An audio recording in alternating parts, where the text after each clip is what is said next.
나오는데 작년 1월에 어느 기독교 신문에 조상 제사에 대한 기사가 나온 적이 있습니다. 신학대학교 교수를 지낸 신학자이면서 목회자인 어떤 분이 기독교 신문사와 인터뷰하면서 우리나라 명절 때 조상에게 드리는 제사는 신앙적으로 아무런 문제가 없다는 그런 말을 한 적이 있습니다. 조상에게 제사하면서 절하는 것은 조상에게 예를 표하는 것이기 때문에 기독교인들도 얼마든지 할 수 있고, 그래서 본인도 평소에 하고 있다는 말을 했습니다. 자, 그렇지만 이런 주장과는 정반대로 방금 본 영상에 나온 이 목사님은 제사 때 절하는 것은 가정 안으로 마귀와 악한 영들을 불러들이는 아주 위험한 일이라고 말하고 있습니다. 이 두 분 목회자의 말 중에 어느 것이 성경적인 걸까요? 그리고 이런 일이 우리의 삶에 끼치는 영향은 어느 정도일까요? 야고보서 4장 7절에 이런 말씀이 있습니다. 그런즉 너희는 하나님께 복종할지어다 마귀를 대적하라 그리하면 너희를 피하리라. 이 말은 마귀는 대적하기 전까지는 절대로 우리를 피해가지 않는다는 겁니다. 이 말은 마귀를 대적해서 마귀가 내 가까이 오지 못하도록, 내 가정 가까이 오지 못하도록 하라는 겁니다. 야고보 사도가 이렇게 말하는 이유가 어디에 있는지 욥기 1, 2장을 보면 잘 나옵니다. 욥기 1, 2장에 보면 사단이 욥에게 다가와서, 욥의 가정에 다가와서 무슨 일 했지요? 재산 다 빼앗아가고 자녀들의 생명을 죽이고 욥의 몸에 질병을 주는 일이 기록되어 있습니다. 자, 당시에 욥은 마귀를 대적하는 모습을, 마귀를 대적하는 법을 모르고 있었습니다.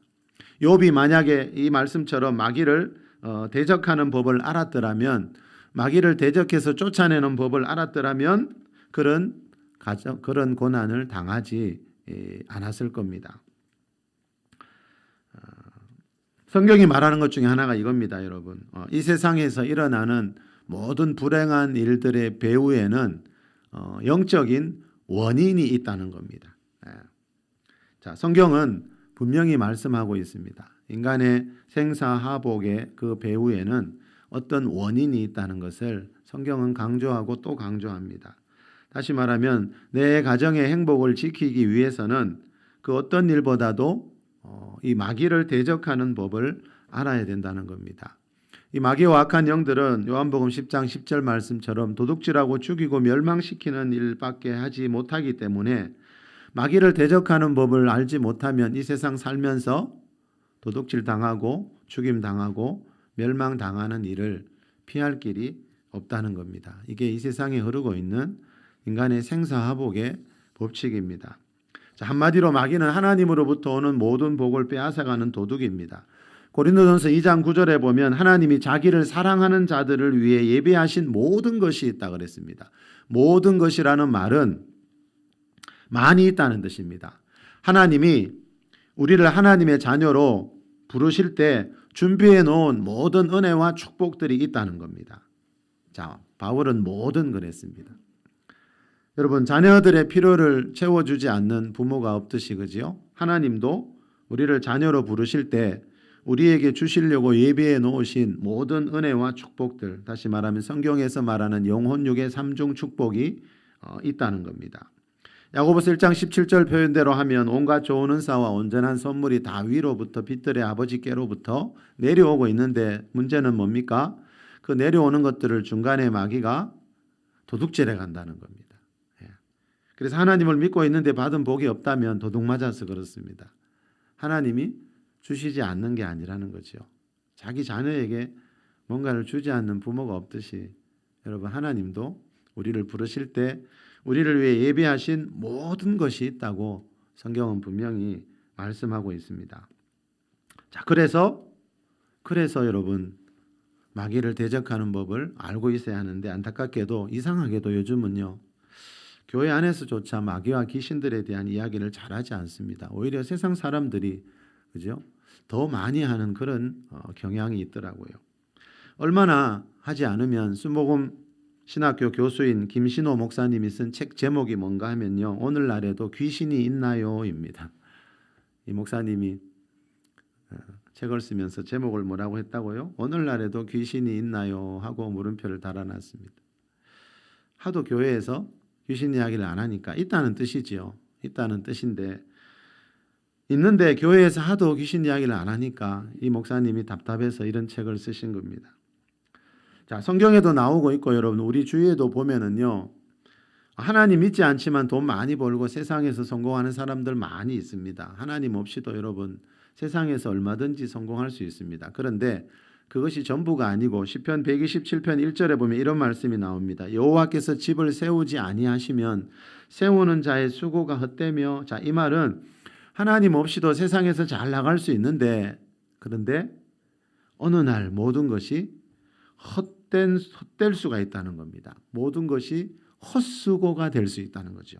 자, 하나님이 지켜주시지 않는 것은 언젠가는 한순간에 무너질 수 있다고 성경은 말씀하고 있고 이 세상에서 일어나는 일들을 봐도 얼마든지 알 수 있습니다. 왜 그렇지요? 마귀가 삼킬 자를 찾아서 두루 다니고 있기 때문입니다. 마귀가 다니지 않는 곳은 이 세상에 어느 곳도 없습니다. 왜 그렇습니까?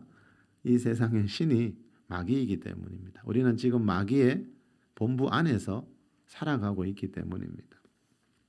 이 책에 보면 이 목사님이 이런 말을 합니다. 한국인들은 평소에 세상에 귀신이 어디 있느냐, 사후 세계가, 죽은 뒤의 세계가 어디 있느냐며 강한 반발을 보이지만 오늘날에도 여전히 조상에게 제사 지내고 집에 우환이 생기거나 괴상한 사고를 당하거나 원인을 알 수 없는 일들이 일어날 때에는 귀신의 탓으로 여겨 무당을 찾아가 점을 치거나 구슬한다. 맞죠, 여러분? 그죠? 우리 주위에 보면 사람들이 안 그런 것 같아도 얼마나 이런 걸 의식하고 살아가는지 모릅니다. 2021년도지요. 어느 기사에 보니까 무속인 100만 명 시대라는 제목의 기사가 난 적이 있습니다. 이 점을 치는 업종에 일하고 있는 우리나라 사람이 100만 명 된다는 겁니다. 이 말은 뭐지요? 그만큼 많은 사람들이 점 치는 곳에 오고 있다는 거죠. 예. 자, 이 말은 세상 사람들도 여러분 우리 눈에 보이지 않는 영적인 세계가 있고 영적인 존재들이 있다는 것을 어렴풋이 알고 있다는 겁니다. 과학이 아무리 발전해도 여러분 사람은 영적인 존재이기 때문에 영적인 존재에 대한 영적인 세계에 대한 갈망이 다 있다는 겁니다. 단지 방향을 잘못 잡아서 하나님과 천사가 아니라 마귀와 악한 영들을 찾아가고 하나님을 만나는 게 아니라 마귀를 만나는 그런 일들이 많이 벌어지고 있을 뿐입니다. 어느 무속인이 운영하는 유튜브 채널에 보니까 이런 문구가 적혀 있습니다. 기독교 신자인데 점 보러 가도 되나요? 네. 오라는 뜻이죠. 점 잘 쳐줄 테니까 많이 오라는 겁니다. 요금도 할인해 줄 테니까 많이 오라는 겁니다. 그렇지만 성경에서 말하는 하나님의 사람들은 점 치는 곳에 가지 않습니다. 여러분. 왜요? 점 치는 것은 하나님이 아니라 마귀가 사용하는 도구라는 것을 알기 때문입니다. 그 어느 누구도 여러분 사람의 미래는 알 수 없습니다. 과거는 알아맞힐 수 있습니다. 마귀와 악한 영들도 여러분 우리 가정에서 세상 사람들의 삶 속에서 과거에 일어난 일들은 다 알고 있거든요. 그러나 여러분 미래는 하나님께 속한 것이다. 성경은 이렇게 말하기 때문에 그 누구도 미래에 일어날 일들은 알 수가 없습니다. 용하다는 무속인 사기친 사기꾼이라는 제목의 기사가 난 적이 있습니다. 무속인들을 대상으로 사기를 치던 몇 사람들이 구속이 되었는데요. 이 사람들은 무속인들만을 찾아다니면서 점치는 집만 찾아다니면서 구슬할 것처럼 많은 돈을 들여서 구슬할 것처럼 거짓말을 해서 오히려 돈을 빌린 뒤에 달아났습니다. 결국 잡히기는 했지만 11번이나 11차례나 이렇게 하는 동안 무속인들은 지금 자기가 사기를 당하고 있다는 것을 아무도 몰랐습니다. 여러분 한번 생각해 보십시오. 지금 자기 앞에 있는 사람이 자기에게 사기를 치고 있는데도 그걸 모르고 있는데 어떻게 남의 인생을 알 수가 있을까요? 계시록 20장 10절에 보면 그들을 미혹하는 마귀가라는 말이 나옵니다. 마귀는 사람을 미혹하는 자인데요. 마귀가 사람을 미혹할 때 주로 사용하는 도구들이 있는데 그 중에 하나가 이 점치는 겁니다. 죽은 사람의 혼령을 불러내는 겁니다. 좀 전에 본 영상에 나왔지요. 저 목사님이 예수님 믿지 않을 때 아버지 돌아가셨을 때 제사 드릴 때, 그죠? 어머니가 갑자기 아버지의 목소리로 말을 하더래요. 아버지가 살았을 때 그 행동을 하더래요. 예. 그건 아버지의 죽은 혼령이 온 게 아니고, 그죠? 그 목사님 말처럼 예. 마귀는 천사로 가장할 수 있다 그랬거든요. 옛날에 천사였으니까, 천사의 모습을 잘 아니까 천사로 가장해서, 그죠? 마귀는 타락한 천사인데 선한 천사로 가장할 수 있다는 거죠. 네. 그렇다는 말은 마귀는 죽은 사람의 흉내를 낼 수 있고 죽은 사람의 목소리를 낼 수 있습니다. 예. 그래서 마귀는 속이는 자이고 예수님이 거짓의 아비다 그랬죠. 예. 거짓으로 사람들을 속이는 자라는 거죠. 지난 주일에 우리가 마태복음 4장에 나오는 마귀의 시험을 이기시는 예수님의 모습을 봤는데, 예수님은 마귀의 시험을 이겼지만 예수님과 반대로 창세기 3장에 나오는 하나님이 창조한 최초의 사람 아담과 하와는 마귀의 시험에 유혹에 넘어가서 죄를 짓는 모습이 나옵니다. 우리 거기 한번 보겠습니다. 창세기 3장 1절에서 4절 말씀 우리 큰 소리로 한번 읽어볼게요. 시작. 그런데 뱀은 여호와 하나님이 지으신 들짐승 중에 가장 강교하니라. 뱀이 여자에게 물어 이르되 하나님이 참으로 너희에게 동산 모든 나무의 열매를 먹지 말라 하시더냐. 여자가 뱀에게 말하되 동산 나무의 열매를 우리가 먹을 수 있으나 동산 중앙에 있는 나무의 열매는 하나님의 말씀에 너희는 먹지도 말고 만지지도 말라 너희가 죽을까 하노라 하셨느니라. 뱀이 여자에게 이르되 너희가 결코 죽지 아니라. 자, 뱀은 여자에게 하나님과 반대되는 말을 하지요. 뱀의 특징이 이겁니다. 하나님과 반대되는 말을 합니다. 자, 뱀이 여자에게 이 나무의 열매를 먹어도 결코 죽지 아니라라고 하지만 이 말씀 앞에 2장 17절에 보면 하나님은 선악을 알게 하는 이 나무의 열매는 먹지 말라, 먹는 날에는 반드시 죽으리라고 말씀하셨거든요. 자, 하나님 말씀과 반대로 말을 하는 뱀이라는 존재가 이 세상에 있습니다. 이 뱀의 말을 듣게 되면 하나님의 말씀을 거역하게 되고 하나님의 은혜와 축복에서 영원히 멀어지게 됩니다. 참 신기한 것은요, 이 아담과 하와가 이 뱀의 말을 듣지 않았을 때는 그 동산 중앙에 있는 나무를, 선악과를 날마다 보면서도 따먹고 싶은 마음이 전혀 없었다는 겁니다. 그런데 이 뱀의 말 한마디를 딱 듣고 난 뒤에 그 나무를 보니까 먹음직하고 보암직해서 결국 하나님 말씀 다 잊어버리고 그걸 따먹게 됩니다.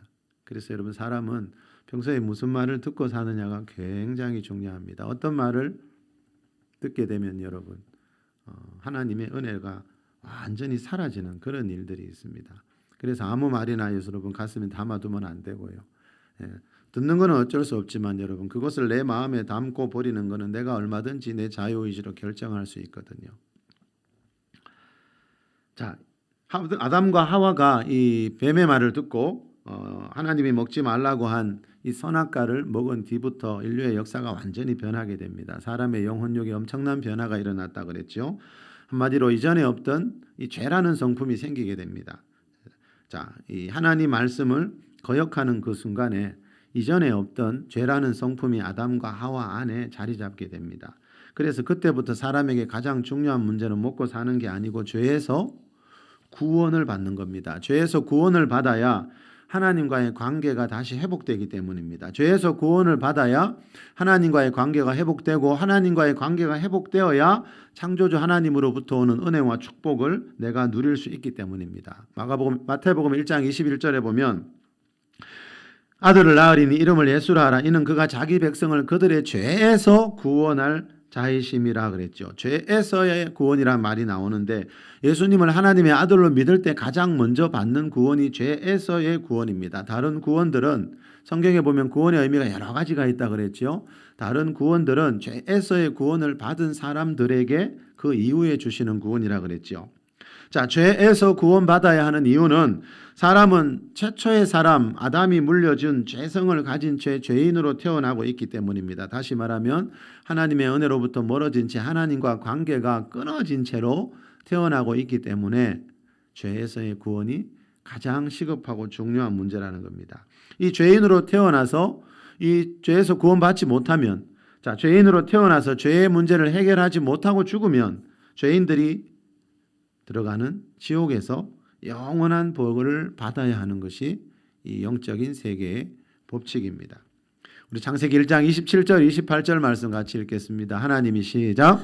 하나님이 자기 형상 곧 하나님의 형상대로 사람을 창조하시되 남자와 여자를 창조하시고 하나님이 그들에게 복을 주시며 하나님이 그들에게 이르시되 생육하고 번성하여 땅에 충만하라 땅을 정복하라 바다의 물고기와 하늘의 새와 땅에 움직이는 모든 생물을 다스리라 하시니라. 자, 복이라는 말이 나옵니다. 하나님이 자, 그들에게 복을 주시며 자, 그들이 누굽니까? 하나님의 형상대로 창조한 최초의 사람 아담과 하와에게 자, 하나님이 사람을 창조하신 뒤에 남자와 여자를 창조하신 뒤에 제일 먼저 하신 일은 여러분 일을 시킨 것도 아니고요. 복을 주시며 그랬습니다. 복. 자, 하나님이 사람을 왜 창조하셨습니까?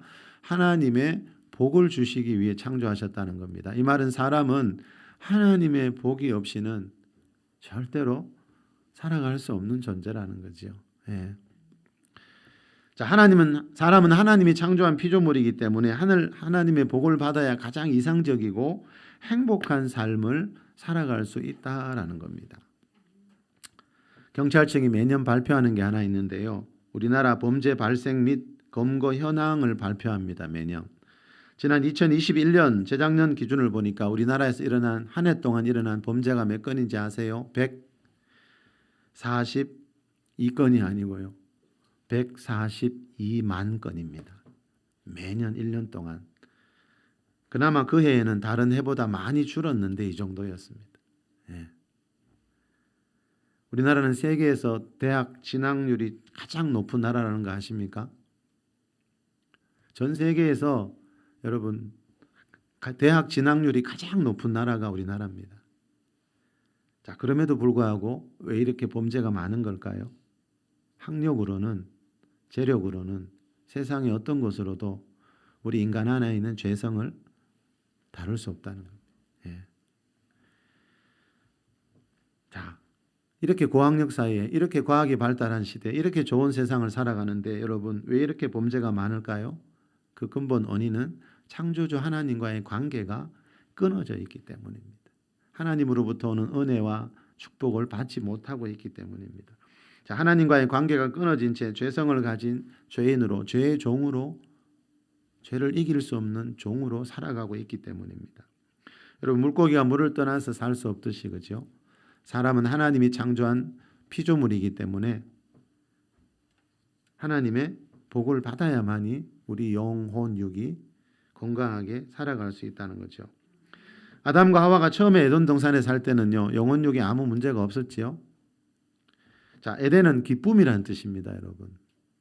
자, 에덴 동산에서는 기뻐할 일밖에 없다는 거죠. 그런데 선악과 먹으면서 죄를 짓는 순간에 그 기쁨의 동산에서 쫓겨나면서 그 에덴 동산의 축복을 이제 잃어버리게 됩니다. 이 말은 죄가 있는 곳에는 하나님의 은혜가 하나님의 축복이 사라진다는 거죠. 예. 자, 방금 읽은 27절에 보니까 하나님의 형상대로 사람을 창조했다고 했는데 하나님의 형상이라는 게 사람에게는 있습니다. 자, 이 하나님의 형상대로 창조했다는 말은 하나님과 교제할 수 있고 하나님 사랑할 수 있고 예배할 수 있고 하나님을 닮아갈 수 있는 존재로 지음받았다는 거죠. 자, 그런데 문제는 뭡니까? 선악과를 먹는 순간에 이 하나님의 형상이 다 파괴됩니다. 예. 죄가 들어오면서 하나님의 형상이 파괴되고 하나님과의 관계가 끊어지고 하나님으로부터 오는 복을 다 잃어버리게 됩니다. 자, 이번엔 창세기 5장으로 가봅시다. 1절에서 3절입니다. 이것은 시작.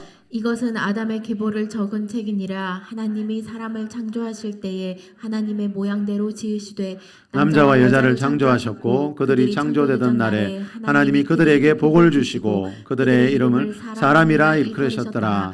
아담은 130세에 자기의 모양 곧 자기의 형상과 같은 아들을 낳아 이름을 셋이라 하였고. 자, 아담은 자기의 모양 곧 자기의 형상과 같은 아들을 낳았대요. 그런데 처음에 아담이 처음 존재할 때는 어땠죠? 하나님의 모양, 하나님의 형상대로 하나님이 사람을 창조했다 그랬죠. 변했습니다. 이제 하나님이 처음 사람을 창조하실 때는 하나님의 모양, 하나님의 형상대로 지으셨는데 아담이 죄를 짓고 난 뒤에 자녀를 낳아 보니까 그 자녀가 하나님의 모양, 하나님의 형상대로 지음받은 게 아니고 이 아담 자기의 모양 자기의 형상과 같은 아들을 낳았어요. 자기처럼 죄성을 가진 죄인을 낳았다는 겁니다. 자, 여기서 인생의 비극이 시작되는 겁니다, 여러분. 예. 자, 하나님의 형상이 있고 자기의 형상이 있습니다. 하나님의 형상이 있고 사람의 형상이 있습니다. 이 사람의 형상은 죄를 가진 죄덩어리, 죄의 종을 말합니다.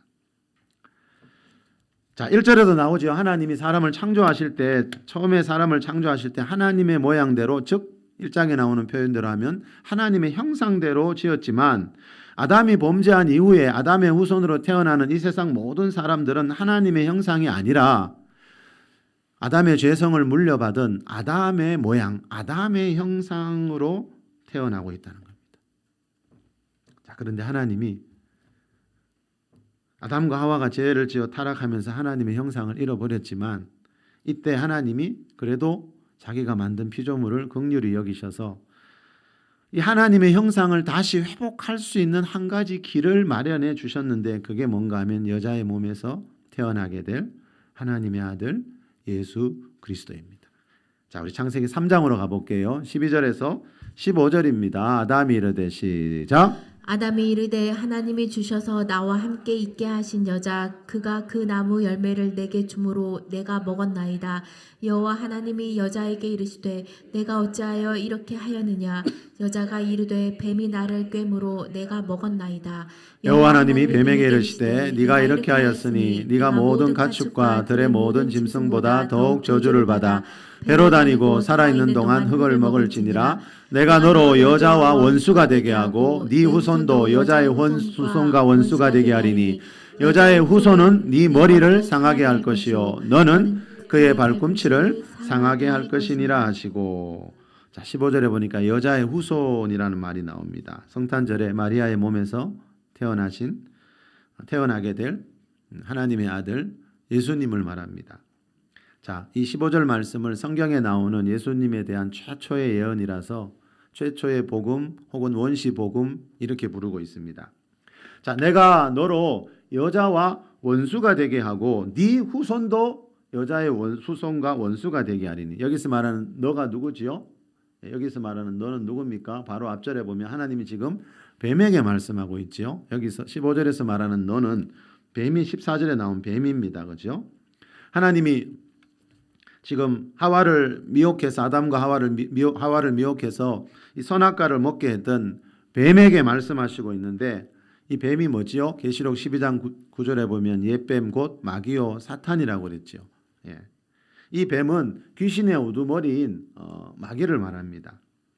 하나님이 마귀를 여자와 원수가 되게 하고 이 마귀를 여자의 후손과 원수가 되게 하겠다는 겁니다.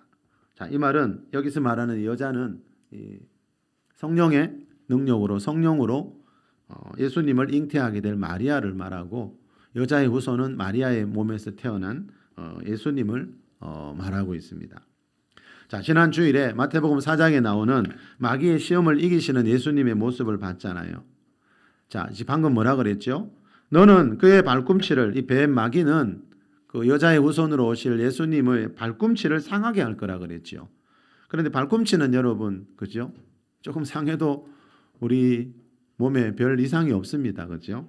이 발꿈치를 마귀가 예수님의 공생의 기간 동안 한 일은 뭔가 하면 예수님 시험하고 마태복음 4장에 나오듯이 시험하고 늘 공격했지만 예수님의 발꿈치를 상하는 정도 아주 경미한 피해를 끼치는 데 불과했다는 겁니다.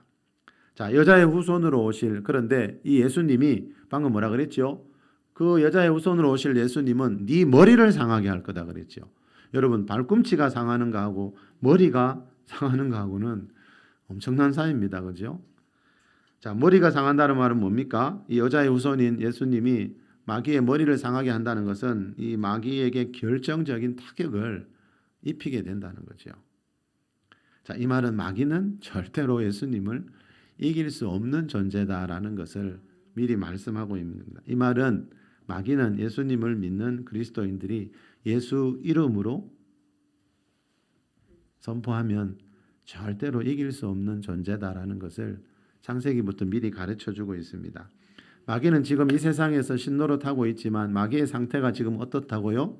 머리가 상한 상태로 머리가 반쯤 깨어진 상태에서 마지막 몸부림을 치고 있는 겁니다. 자, 이번에는 고린도후서 4장 4절 말씀입니다. 함께 읽겠습니다. 그 중에 시작. 그 중에 이 세상의 신이 믿지 않은 자들의 마음을 혼미하게 하여 그리스도의 영광의 복음의 광채가 비치지 못하게 함이니 그리스도는 하나님의 형상이니라. 자, 그리스도가 뭐라고요? 그리스도는 뭡니까? 이게 답이죠. 하나님의 형상 잃어버렸다 그랬죠. 아담과 하와가. 그죠? 아담과 하와가 하나님 말씀 거역하면서 선악과 먹을 때, 그죠? 하나님의 형상을 잃어버리고 하나님의 형상이 파괴됐거든요. 그런데 하나님의 계획은 뭡니까? 그리스도는 하나님의 형상이니라. 자, 예수 그리스도가 하나님의 형상이라는 말은 예수 그리스도를 나의 구세주로 믿고 영접할 때 내 안에 파괴되었던 아담의 죄로 인해 파괴되었던 그 하나님의 형상이 다시 회복이 된다는 거죠. 네. 자, 내 죄를 위해 십자가에서 피 흘려 죽으시고 사흘 만에 부활하신 그 예수님을 나의 주와 그리스도로 믿을 때 무슨 일이 일어나는가 하면요.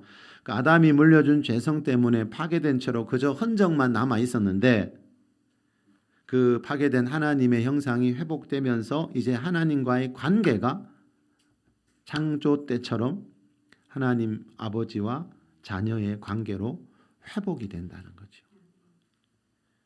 자, 그래서 그때부터 하나님을 생각하면 예수님을 믿고 난 뒤에는 그때부터 하나님이 아버지라는 말이 나오는 거예요.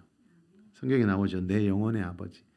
우리 집에 계신 분은 내 육신의 아버지고 하나님은 내 영혼의 아버지. 자, 하나님을 아버지라고 부를 수 있다는 게 이게 놀라운 은혜요 축복인 줄 믿습니다. 예. 길 가면서도 운전하면서도 일하면서도 한 번씩 여러분 하나님 아버지 해보세요. 예.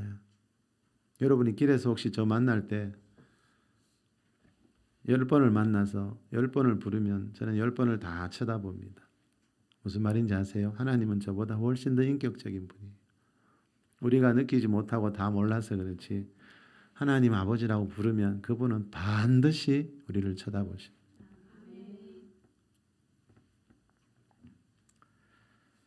자, 이 방금만 읽은 우리 4장 4절 한 번만 더 읽어볼까요? 아주 중요한 말씀이 나오는데 그 중에 이 세상에 신이 믿지 않는 자들의 마음을 혼미하게 한다 그래요. 자, 이 세상 신이 누구지요? 좀 전에 말한 원수 마귀를 말하죠. 자, 마귀는 사람들이 예수님 믿고 하나님 믿는 게 싫어서 믿지 못하도록 그들의 마음을 혼미하게 하고 있어요. 하나님이라는 존재를 부인하게 만들고 있습니다. 자, 그 마귀가 하는 일입니다, 여러분. 그래서 예수님 믿지 않는 사람들을 긍휼히 여겨야 되는 거예요.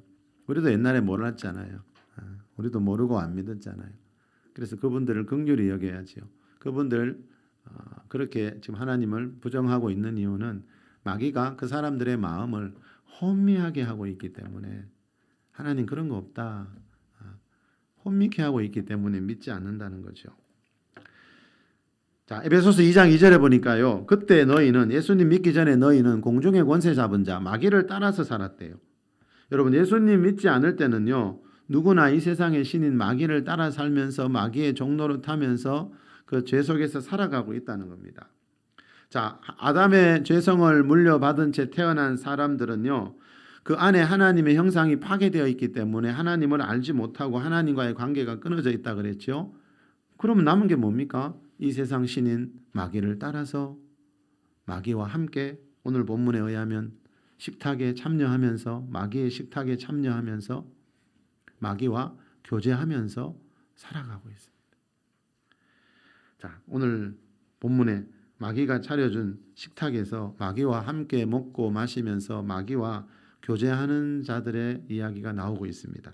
자, 오늘 본문 우리 고린도전서 10장 19절 21절 다시 한번 읽겠습니다. 그런즉 시작. 그런즉 내가 무엇을 말하느냐 우상의 제물은 무엇이며 우상은 무엇이냐 무릇 이방인이 제사하는 것은 귀신에게 하는 것이요 하나님께 제사하는 것이 아니니 나는 너희가 귀신과 교제하는 자가 되기를 원하지 아니하노라. 너희가 주의 잔과 귀신의 잔을 겸하여 마시지 못하고 주의 식탁과 귀신의 식탁에 겸하여 참여하지 못하리라. 아멘. 주의 식탁이 있고 귀신의 식탁이 있습니다. 오늘 아침에 누구하고 함께 식탁을 나누셨어요? 누구하고 함께 식사하셨어요? 여러분 주님과 함께 식탁에 앉아 식사하는 사람이 있고요. 귀신과 함께 같은 식탁에 앉아서 식사하는 사람이 있습니다. 이 세상에는. 자, 이 말은 뭐죠? 주의 식탁과 귀신의 식탁에 겸하여 참여하지 못한다는 것은 둘 중에 하나라는 겁니다. 주님과 함께 먹고 주님의 식탁에서 함께 먹고 마신 사람들은 귀신의 식탁에 참여하지 않도록 조심하라는 겁니다. 자, 주의 식탁이 뭔가 하면요. 오늘 본문 말씀 앞에 16절에 보면 축복의 잔과 떡이라는 말이 나오는데요. 이 성찬식에 대한 표현이지요. 예수님이 십자가에서 피 흘리신 몸을 기념하는 그 성찬식 이야기하다가 바울이 오늘 본문의 말씀을 이어서 말하고 있습니다. 자, 성찬식에 참여하는 성도가 되었으면 자, 귀신의 식탁에 참여하는 자가 되지 않도록 조심하라는 겁니다. 자, 그러면 여기서 말하는 귀신의 식탁에 참여하는 게 뭔가? 그 앞에 20절에 보면 나오지요. 20절 한번 읽읍시다. 무릇 시작. 무릇 이방인이 제사하는 것은 귀신에게 하는 것이요 하나님께 제사하는 것이 아니니 나는 너희가 귀신과 교제하는 자가 되기를 원하지 아니하노라. 귀신과 교제하는 자가 있대요. 눈에 보이지 않는 이 귀신이라는 존재와 같은 식탁에 앉아서 먹고 마시면서 교제하는 자가 있습니다, 여러분. 자, 귀신과 교제하라는 자는 말, 귀신의 식탁에 참여하게 되면 귀신과 교제하는 자가 된다는 거죠. 맞지요? 우리가 함께 밥 먹는 사람하고 더 빨리 친해지지요. 자, 사람 간에도 함께 식탁에 참여해서 함께 식사할수록 더 친밀한 관계가 이루어지듯이 자, 귀신과 같은 식탁에 앉아서 귀신과 교제하는 자가 될 수 있다는 거죠, 여러분. 예. 자, 이 세상에는 자기도 모르는 사이에요. 귀신과 식탁에 함께하면서 귀신과 교제하고 있는 사람들이 너무나 많다는 거죠. 자, 그러면 여러분 바울이 뭘 보고 귀신과 교제하고 귀신의 식탁에 참여하는 거라 그러지요? 20절 앞에 보면 이방인이 제사하는 것. 자, 제사 이야기입니다. 제사가 이렇게 무섭습니다, 여러분. 이방인이 제사하는 것은 귀신에게 하는 것이고 귀신과 교제하는 것이다. 자, 제사 드리는 시간에 죽음 조상이 오는 게 아닙니다, 여러분. 그죠? 사람이 죽고 난 뒤에 자, 죽음에 대해서 우리가 몇 주 전부터 살펴봤지요. 죽음은 하나님 인간을 창조하실 때 영과 혼과 몸으로 창조하셨는데 죽음은 그 몸 안에 있던 영혼이 분리되는 겁니다. 그죠? 몸은 흙에서 왔고 영혼은 영원하신 하나님의 생명으로부터 왔기 때문에 우리 몸 안에 있는 영혼은 하나님처럼 영원히 죽지 않습니다. 우리 생명, 육이 다 하는 날 우리 영혼이 몸에서 분리되어서 낙원과 음부, 천국과 지옥으로 간다고 성경이 말씀하고 있습니다. 거기에 한번 들어간 사람은 절대 다니지 못합니다, 여러분. 자, 그래서 제사 드릴 때 여러분 조상이 오는 게 아니고 귀신들이 조상을 흉내낸다고 아까 설교 전에 본 영상에도 그 목사님이 말씀하고 있습니다. 자, 이방인이 제사하는 것은 다 귀신에게 하는 것이요. 자, 이방인은 우리나라 사람도 포함된다 그랬죠. 성경은 이 세상 모든 민족을 유대인과 이방인 이렇게 둘로 나눕니다. 예수님이 태어난 이스라엘 사람들이 유대인이고 그 나머지 모든 나라 사람들을 이방인이라고 합니다. 여러분, 나라마다 섬기는 신들이 많이 있죠. 그렇죠? 우리나라도 그렇듯이 드리는 제사들이 아주 다양합니다. 그렇죠? 그런데 그 유대인들이 하나님께 드리는 제사 외에 이 세상 모든 나라 모든 민족에서 드리는 그 수많은 제사들의 공통점이 하나 있습니다. 그게 뭐라고요? 하나님께 드리는 제사 외에는 다 결국 귀신에게 하는 것이요. 귀신과 교제하는 거라는 겁니다. 귀신과 가까워지는 길입니다. 자, 이 말은 여러분 우리가 예수님 믿고 하나님의 형상이 회복되었다고 해서 그 서두에 소개해드린 어느 신학자의 말처럼 조상 제사를 드려도 된다는 게 아닙니다. 그 조상 제사는 귀신에게 드리는 것이기 때문에 그리스도인이 되었으면 더 이상 귀신의 식탁에 참여하지 말라고 귀신과 교제하는 자가 되지 말라고 사도 바울은 분명히 말씀합니다. 여러분 누구 말이 더 성경적인 것 같아요? 참 안타깝게도 교회 안에 그죠? 우리가 성경 말씀을 그대로 믿어야 되는데 이 말씀을 자꾸 이렇게 변형시키는 그런 일들이 많이 일어나고 있습니다. 자, 조상 제사를 드리면서 조상 제사를 드리게 되면 무슨 일이 있습니까? 조상이 오는 게 아니고 그죠? 그 조상으로 가장한 그 거짓의 아비인 마귀와 악한 영들이 와서 그곳에 있는 사람들 그 가정을 공격하고 덮어버리게 됩니다. 그래서 우환이 많이 일어나는 겁니다. 왜요? 마귀는 죽이고 도둑질하고 멸망시키는 일밖에 할 줄 모르거든요. 마귀는 사랑이라는 게 뭔지 몰라요. 배려라는 게 뭔지 몰라요. 자, 결국 이 조상 대사를 드리게 되면요, 귀신의 식탁에 함께 앉아서 귀신과 교제하는 자가 되고, 자, 그렇게 되면 자, 하나님으로부터 오는 은혜와 축복이 그 자리에 임할 수가 없다는 거죠. 자, 초진수 목사님이 성경 안에 숨어 있는 50가지 보석 찾기란 책에서 이런 말을 합니다. 우리가 기억해야 하는 것은 처음 한번 십자가 앞에 나가서 하나님의 형상을 회복한다고 해서 하나님의 형상이 완전히 회복되는 것은 아니라는 사실입니다. 성도들이 세상을 살다 보면 여러 가지 죄와 허물로 인하여 그 영혼에 심겨진 하나님의 형상이 더럽혀지기 때문이다. 한 영혼 속에 하나님의 형상이 아름답게 새겨지는 것이 쉬운 일은 아니다. 왜 쉽지 않은가 하면요, 마귀가 방해하기 때문입니다. 예수님 믿고 죄에서 구원받을 때 우리 안에 여러분 하나님의 형상이 회복되지만 우리가 예수님 믿은 뒤에도 그 예전에 믿지 않을 때처럼 세상에서 나가서 여러분 죄 짓고 또 귀신과 교제하는 이런 절하는 곳에 있고 이렇게 되면 그 하나님의 회복된 형상이 더럽혀지고 나중에 심해지면 회복 불능의 상태에 다시 빠지게 된다는 거예요. 그래서 성경에 보면 예수님 보고 주여 주여 했지만 평생 선지자 노릇했지만 마지막에 천국 못 가는 사람들 그 하나님의 형상이 회복 불능의 상태에 빠지도록 마귀를 대적하지 않았다는 거예요. 디모데전서 4장 1절에 보면 어떤 사람들이 믿음에서 떠나 미혹하는 영과 귀신의 가르침을 따르리라. 자, 조상 제사는 귀신의 가르침입니다. 제 말이 아니고 사도 바울의 말씀입니다. 자, 어떤 사람들이 믿음에서 떠난데 이 말은 뭐죠? 한번 구원받았다고 그 구원이 저절로 영원한 게 아니라는 거죠. 믿음 떠날 수 있어요, 여러분. 내가 선택하는 겁니다. 아담과 하와가 선악과 먹을까 말까 뱀이 말을 했지만 결국 선택은 자기가 했잖아요. 자기 자유의지로. 내가 오늘 교회 갈까 말까? 내가 결정하는 겁니다. 누가 옆에서 미혹하고 교회 가자고 막 권면하고 그보다 더 중요한 게 뭐지요? 온갖 소리 다 들려도 결국 마지막에 결정은 내가 하는 겁니다. 하나님이 인간을 만들 때 뭔가를 선택할 수 있는 자유의지라는 걸 주셨습니다.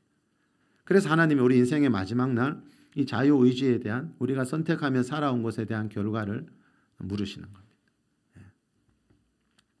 자, 어떤 사람이 믿음에서 떠나 한동안 잘 믿다가 나 이제 안 믿을래 믿음에서 떠날 수 있습니다. 왜요? 미혹하는 영과 귀신의 가르침 때문입니다.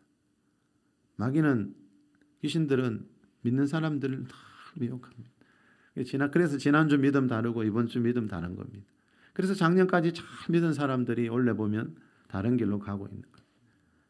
여러분 영의 세계는 그죠? 하나님의 성령의 역사 아니면 마귀의 역사입니다.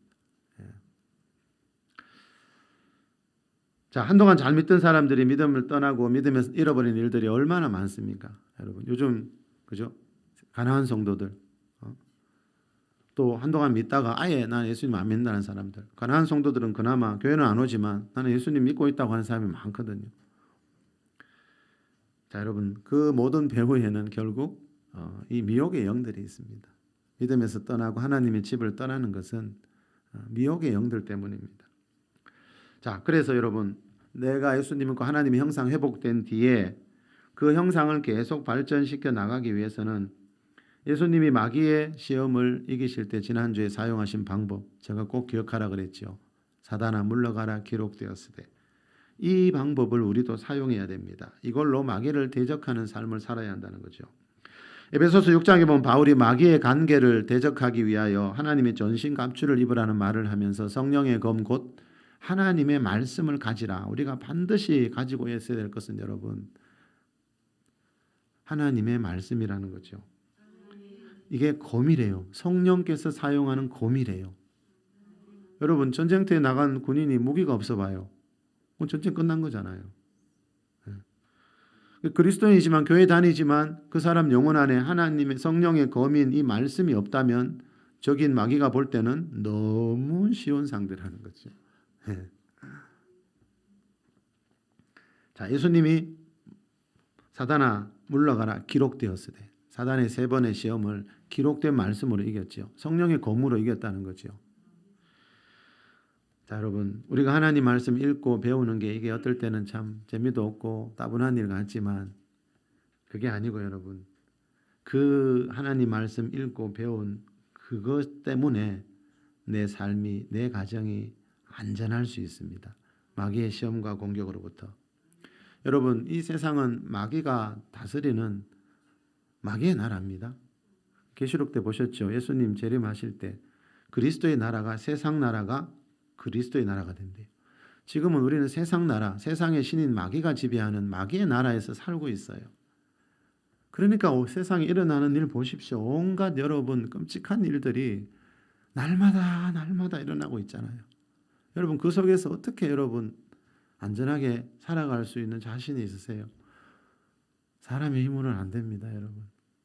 자, 이 세상 나라에서 세상의 신인 마귀가 여러분 욥같이 하나님 열심히 잘 믿는 사람들도 가까이 다가와서 그 가정을 치고 욥의 몸을 치잖아요. 자, 성경은 그죠? 전에도 말씀드렸죠.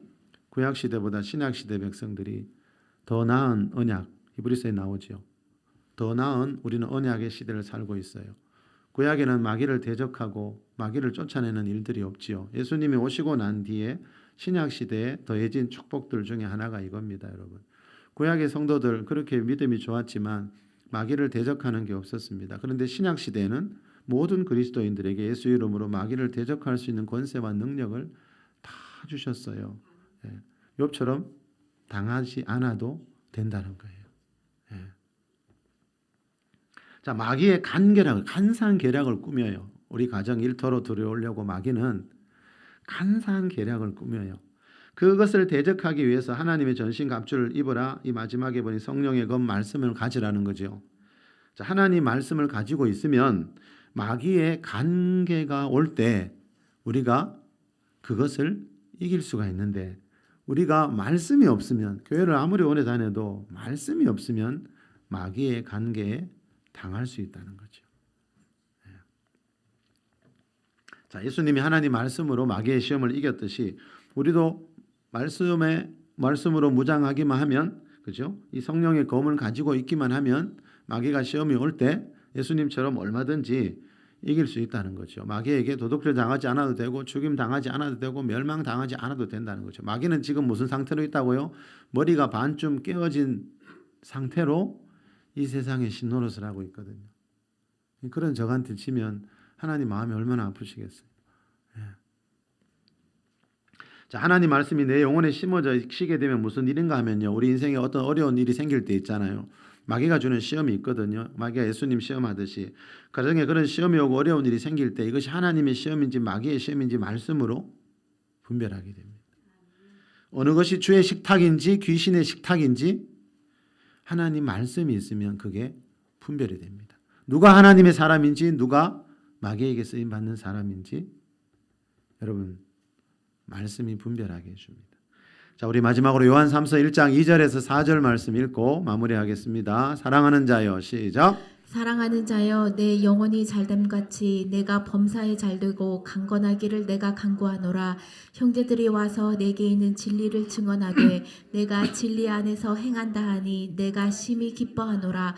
내가 내 자녀들이 진리 안에서 행한다 함을 듣는 것보다 더 기쁜 일이 없도다. 아멘. 우리 2절 한번 더 읽읍시다. 시작. 사랑하는 자여, 내 영혼이 잘됨같이 내가 범사에 잘되고 강건하기를 내가 간구하노라. 이 말씀이 여러분의 삶 가운데 이루어지시길 축복합니다.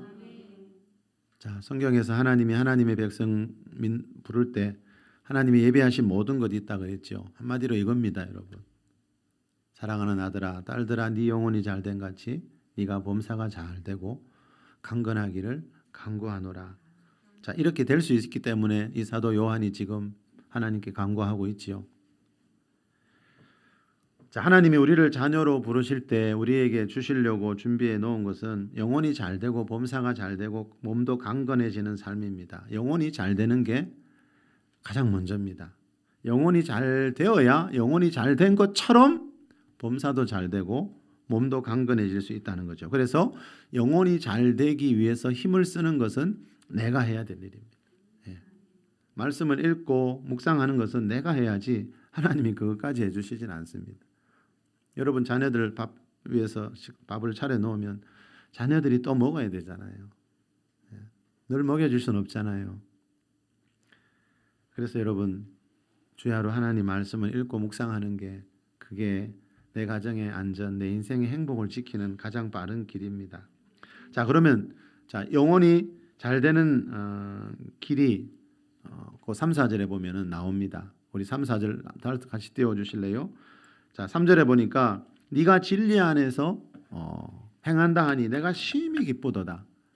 내가 내 자녀들이 진리 안에서 행한다는 말을 듣는 것보다 더 기쁜 일은 이 세상에 없다. 자, 이 사도 요한이 이렇게 기쁘다는 말은 이 사도 요한이 지금 성령의 감동을 받아 이 말씀을 쓰시지요. 하나님이 가장 기뻐하는 게 뭡니까? 하나님의 자녀들이 진리 안에서 행하는 거예요. 진리가 뭐죠, 여러분? 요한복음 17장 17절에 보면 예수님이 아버지의 말씀은 진리니다 그랬거든요. 이 성경 66권 말씀이 진리입니다. 여러분, 이 진리의 말씀을 듣고 배우고 그 말씀대로 행할 때 무슨 일이 있지요? 네 영혼이 잘 된다는 것. 왜 하나님이 여러분 우리가 진리 안에서 행하는 걸 기뻐해요? 그때 우리 영혼이 잘 되거든요. 우리가 하나님 말씀 읽고 묵상하고 들을 때 그때 내 영혼이 잘 됩니다. 그런데 그걸로만 그치지 말고요. 그 듣고 배운 말씀대로 세상에 나가서 행할 때 우리 영혼이 잘 되게 되고 그때 반드시 범사가 잘 되고 강건해지는 축복이 따라오게 됩니다. 그래서 하나님 말씀을 읽고 듣고 공부할 때마다 여러분 먼저는 지금 내 영혼이 잘 되고 있다는 이런 믿음을 가지시길 바랍니다. 그리고 그 들은 배운 말씀대로 행하면서 살아서 영혼이 잘 되고 범사가 잘 되고 몸도 강건해지는 이 영혼육의 3중 축복을 받는 주인공들이 다 될 수 있기를 우리 주 예수 그리스도 이름으로 축복합니다. 우리 잠시